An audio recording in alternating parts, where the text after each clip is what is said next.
Here's how Xbox bounces back. What is up, y'all, and welcome to Xbox Ready, my YouTube channel that is all about Xbox. You know how it goes. I get on here multiple times a week to talk the latest Xbox news, rumors, games, accessories, pretty much anything I want to talk about, as long as it's about Xbox in some way. Now, public perception around Xbox, it's like a pendulum. It's been that way for the entire time I've had this channel. I started making videos back in 2021, and they were riding high for Xbox's 20th anniversary. People were psyched about Xbox. They came out with this controller, literally right behind me, the 20th anniversary controller. Everyone was like, oh, this is awesome. They also came out with Halo Infinite that same year, that same season. They dropped this dope special edition Series X for it. And they also came out with Forza Horizon 5, which went on to be one of Xbox's most beloved and successful games this entire generation. And all of us were looking forward to these first-party exclusive Xbox bangers that were gonna be coming our way any minute now. That's when the pendulum swung back the other way.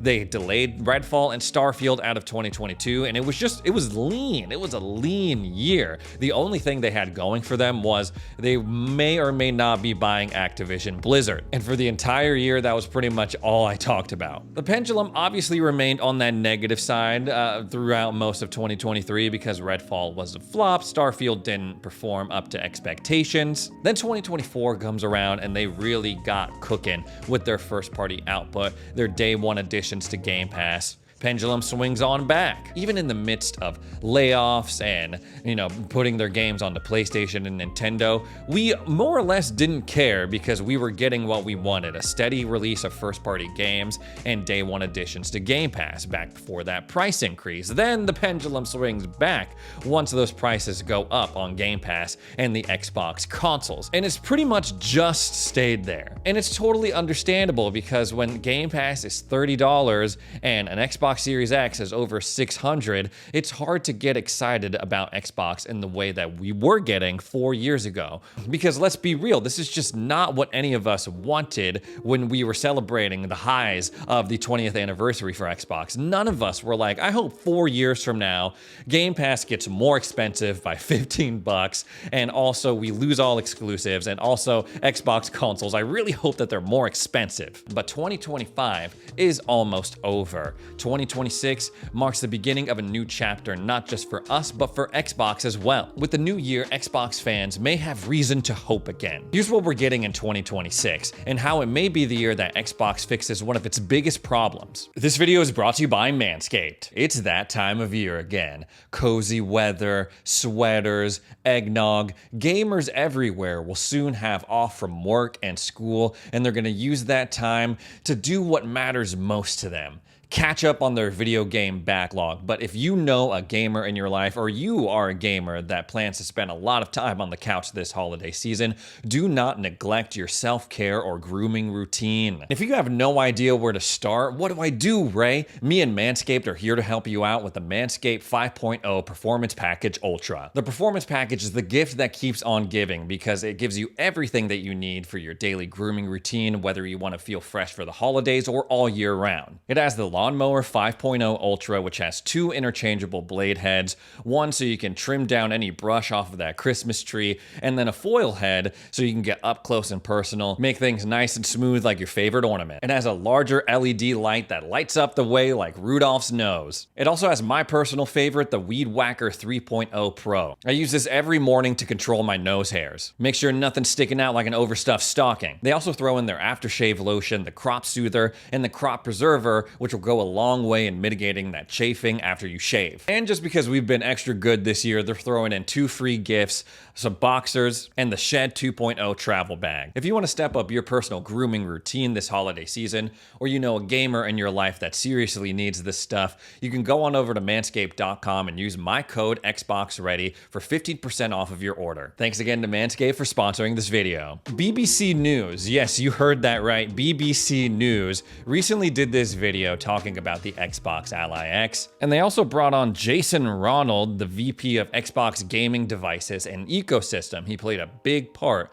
in bringing the Xbox Ally X to market. He appeared to talk about the Xbox Ally and also give us a few teases on what we can expect in 2026 as Xbox fans. A lot of the stuff, they're things that we've heard before. Oh, look at the Xbox Ally and how it handles cloud gaming and how it's the future of Xbox because our data shows that more and more people want to play handheld games on the go natively, blah, blah, blah, blah, blah. The interesting tidbit here is that the interviewer, Tom Gherkin, asked, man, child me would be so upset if I got you on for this interview and I didn't ask if more classic Xbox games were going to be added to Game Pass anytime soon. And Jason Rodell, he was being coy. He says, I can't announce anything today, but in 2026, it's the 25th anniversary of Xbox, and we want to celebrate the great legacy and the history that we have with Xbox, as well as defining the future for where the Xbox ecosystem is going. And he finishes it off with, I can't confirm or deny what you were asking, but stay tuned. We have a lot of exciting things to share next year. Not a lot to go off of there, but don't worry guys, I got you covered because it's literally my whole job, my whole life to make a mountain out of a molehill, to extract the hidden meaning behind these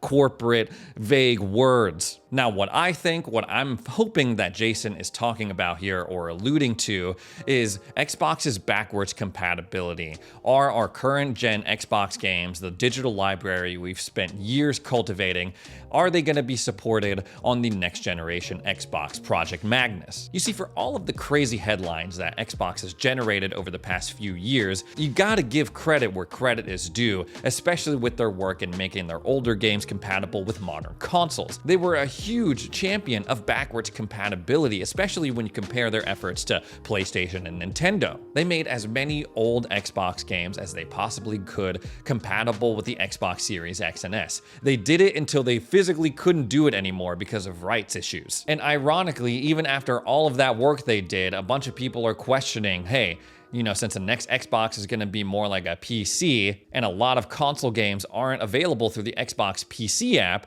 what's going to happen to my digital library if I decide to upgrade to the next Xbox? Previously, I have spoken on how that gap in my library is frustrating when I'm using my Xbox Ally X. Games I've bought on my console like Cyberpunk 2077 and Helldivers 2, if I want to play them on my Xbox Ally X, which is not really an Xbox, technically a PC with Xbox branding, I would have to buy them again if I want to play them natively. With a game like Cyberpunk that's older, that's going on sale all the time, maybe that's not the end of the world, especially since they have cross-save. It'd be a lot cooler if I could just play the version that I've been playing on my Xbox Ally X. Xbox Play Anywhere is supposed to help close that gap, but there are still a lot of titles that are not supported. Some sort of progress towards making Xbox console games playable through the Xbox PC app natively, that would fit right into what Jason is saying, celebrating the legacy of Xbox while also pushing the ecosystem further. Now, there's a lot of speculation on how they're gonna go about this. Is it gonna be through emulation? Is it gonna be kind of like what Steam does to run Windows games through a layer of Proton?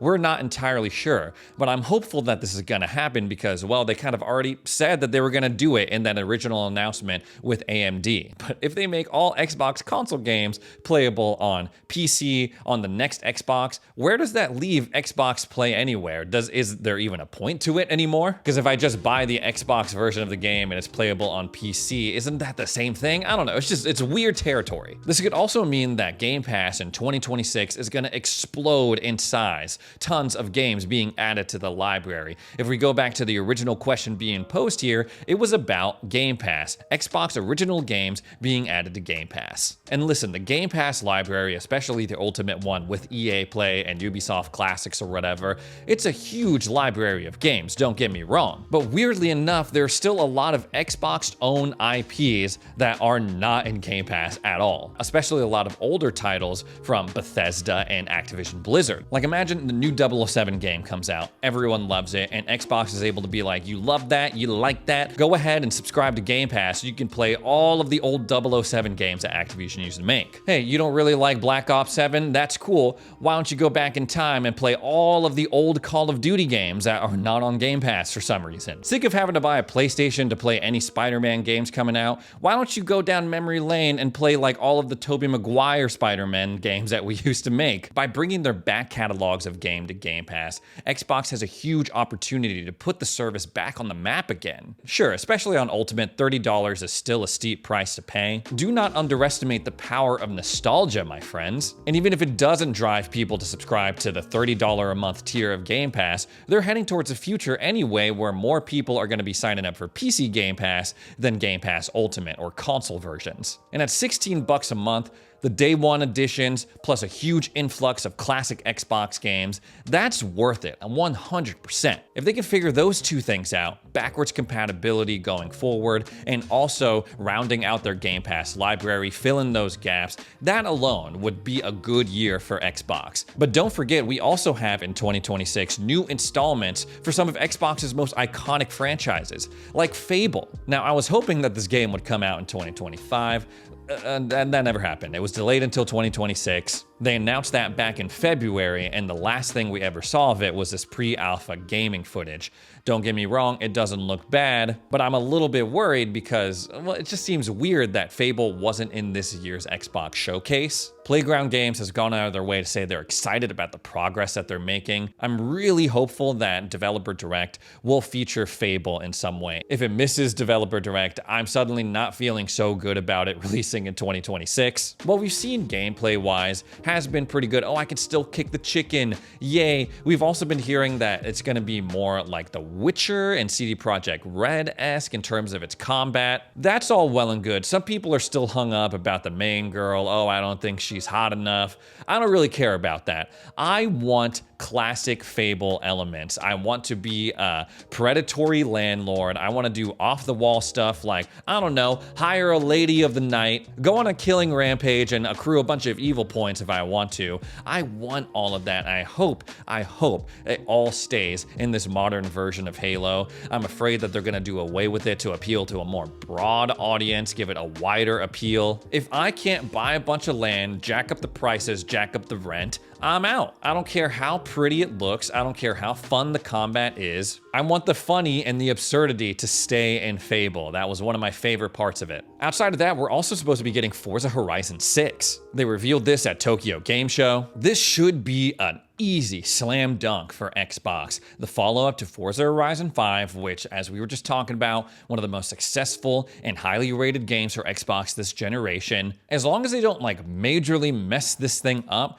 it should be a pretty decent follow-up to Forza Horizon 5, even if it's not a major leap forward for the franchise. And everything that we're hearing about the world is pretty encouraging so far. A mix of urban and natural environments that are going to showcase the beauty of Japan. Just give us cool cars, cool tracks to race on, cool places to launch yourself off, like I want to launch my car off of Mount Fuji or some crazy shit. And this should be a really awesome, worthy addition to Xbox's lineup in 2026. They said they were going to reveal more about this game in early 2026, so I feel like it's a strong candidate to be added and showcased in Developer Direct in January. Now, we're also getting Halo Campaign Evolved. This may not be the Halo game that we were hoping we'd get for the 20th anniversary, but it's what we got. It's the first one that we're getting in Unreal Engine 5, so it's going to be a nice little litmus test to see how people respond to that, considering this is going to be the engine that they use forever for any other future Halo game at Halo Studios. I actually really enjoyed the little that I got to play leading up to their announcement. I personally don't mind sprinting in Halo Combat Evolved.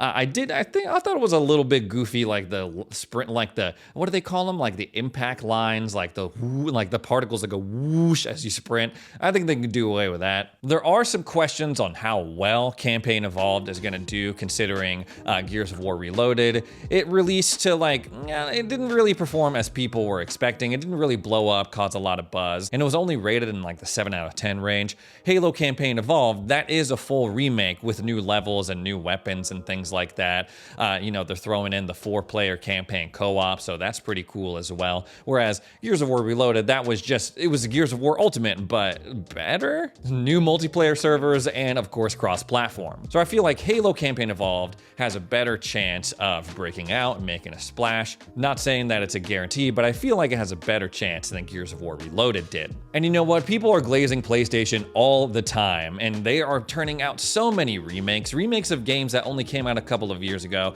I'm willing to give Xbox a pass on this one. Same with the Oblivion remaster. That game is damn near 20 years old. Same thing with Halo well over 20 years old. So yeah, if they want to remake it, go ahead, I don't mind. And I wouldn't rule out the possibility of another Halo game coming out in 2026 as well, especially since Halo Campaign Evolved doesn't have a multiplayer portion. I feel like putting out Campaign Evolved, especially on the PlayStation consoles, it's an easy way to be like, hey, here's an introduction to this franchise, and then we'll follow it up with a new mainline Halo game that will have that multiplayer component, and people will be really into it because they just got fresh off the high of playing Campaign Evolved and reliving that original story. Gears of War E-Day, that's a question mark for me. I assume that it's targeting 2026. Not entirely sure it's gonna make it though. We got one trailer for this. It's an in-engine trailer, so that's apparently how the game's gonna look in real time with the gameplay.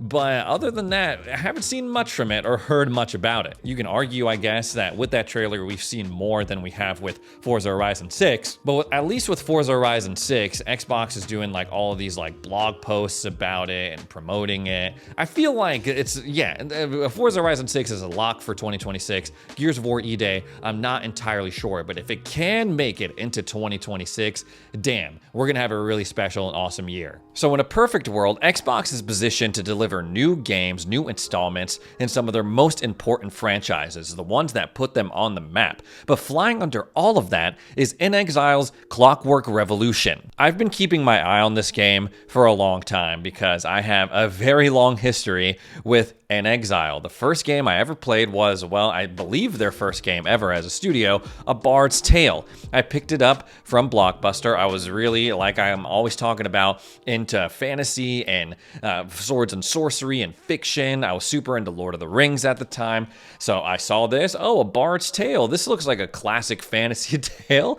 And of course, for anyone who's played it, it's more or less a spoof on the hero's chosen one fantasy journey. Later on in my life, I got into their Wasteland games, and everything that we see about Clockwork Revolution, it just looks awesome. Like every trailer, everything shown off in terms of the gameplay, from the character creation to the NPC interactions, and then sprinkle on top of that, oh, the world literally changing depending on what you do when you go back in time. I feel like this game has a lot of potential. It could really break out and be one of the best games not named Grand Theft Auto in 2026. And speaking of, the big question mark about all of this is, when is Grand Theft Auto 6 releasing? If it's not in 2026, we're pretty much safe to have a really awesome 25th anniversary for Xbox. But if it does make it sometime in 2026, I don't really know what's going to happen because everyone is going to be playing that game. Let's be real. They say that it's going to come out May 2026. That's what Rockstar has officially said. If they stick to that, yeah, there's gonna have to be some trickery from Xbox because, whew, man. I also wouldn't rule out the possibility of new hardware coming out for Xbox in 2026. There were a lot of rumors suggesting we could see new Xbox consoles as soon as next year. I'm not sure if that is all up in the air because of the VRAM shortages and all this other crazy stuff in terms of Xbox moving its production to Vietnam. But I wouldn't be surprised if we at least saw a reveal for Project Magnus in 2026 for that June showcase. Overall, I think Xbox has all the tools necessary to deliver us a truly memorable 25th anniversary as Xbox fans. We'll see if it all comes together or we're just back in the same cycle of negativity that we've been seeing. Anyways, guys, that's all the Xbox stuff I have to talk about today. Thanks so much for joining me for another edition of Xbox Ready. If you made it this far into the video, consider subscribing. See you in the next one.